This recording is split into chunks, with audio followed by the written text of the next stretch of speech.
What type of democracy do we have in the US? Is it the correct system? Do we need a reform? I began asking myself these exact type of questions, but before I could answer them, I realized that I needed to understand what democracy really is, and what does the will of people actually mean.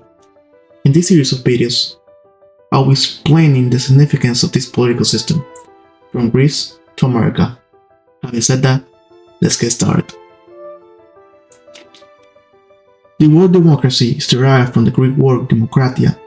This word comes from demos, meaning people or the majority of the people, and kratos, meaning power.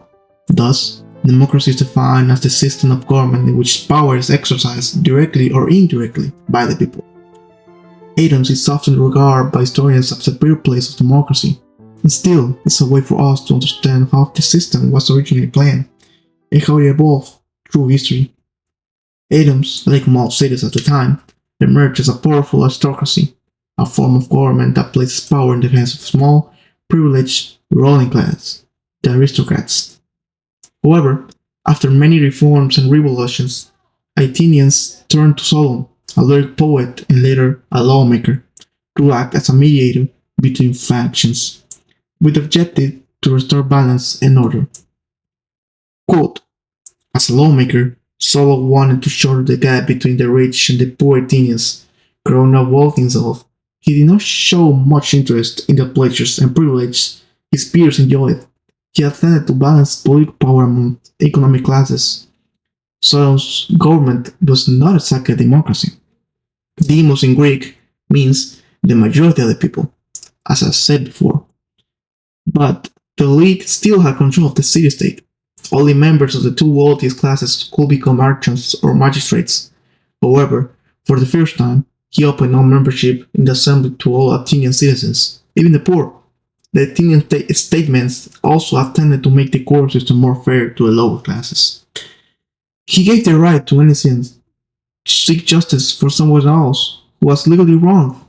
Under the law system, only the actual victim could step forward and ask for justice, but the wealthy perpetrators could threaten the poor victims and discourage them from seeking justice.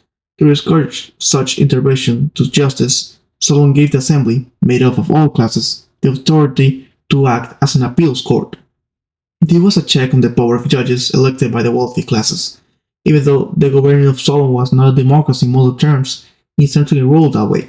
The fact that neither aristocrats nor common people were fully satisfied by his laws, whereas in the past only the former had the upper hand in society, shows that the seed was sown.